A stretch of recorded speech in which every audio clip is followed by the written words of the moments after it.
when it comes to social media and websites, like content is the thing. And you see it now with people who aren't even just businesses, just people's personal brands creating content, daily content. Get your face out in front of the world, get your brand out in front of the world.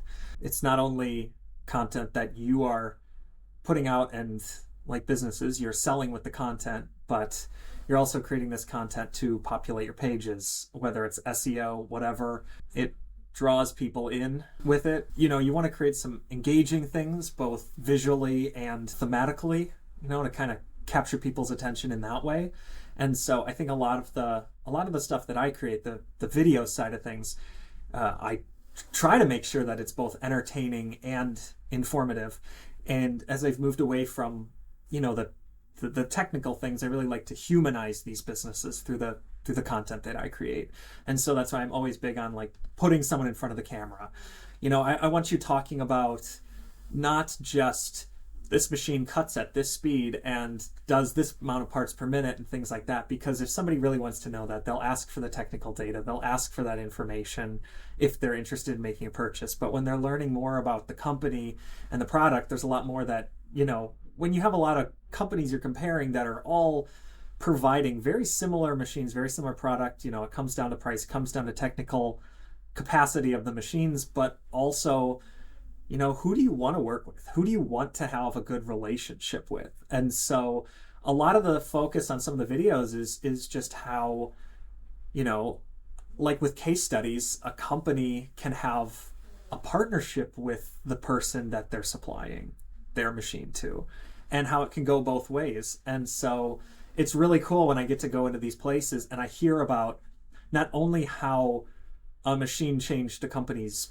business and how it put them on a path to success, but also like the two companies are helping each other out. They're solving each other's problems, and that sort of like feedback loop of, here, this is how it's helped me.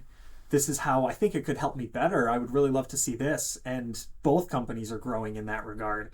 And so it's things like that that I think are really cool for me. And I love to capture things like that. But I also think it's really important for prospective businesses and business partners to see that the companies that I'm presenting, when it comes to their values of what they value with working with their customers, they have a lot more that they offer and they're looking for in those relationships.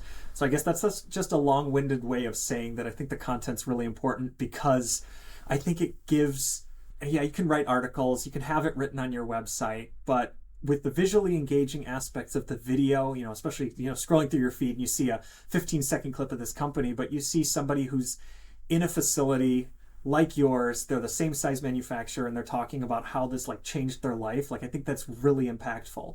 And plus, when you create the photo video content like I do, I can come to a company and I can do a 2-day session there, capture a ton of video, ton of photo.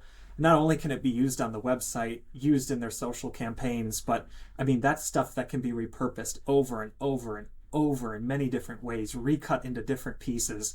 And I mean, it's just immensely valuable if you're really diving into being active on social media. And I think being active on social media is a necessity these days too. So I just have to say that the content I create I think it's very, very important to all these businesses and to personal brands too.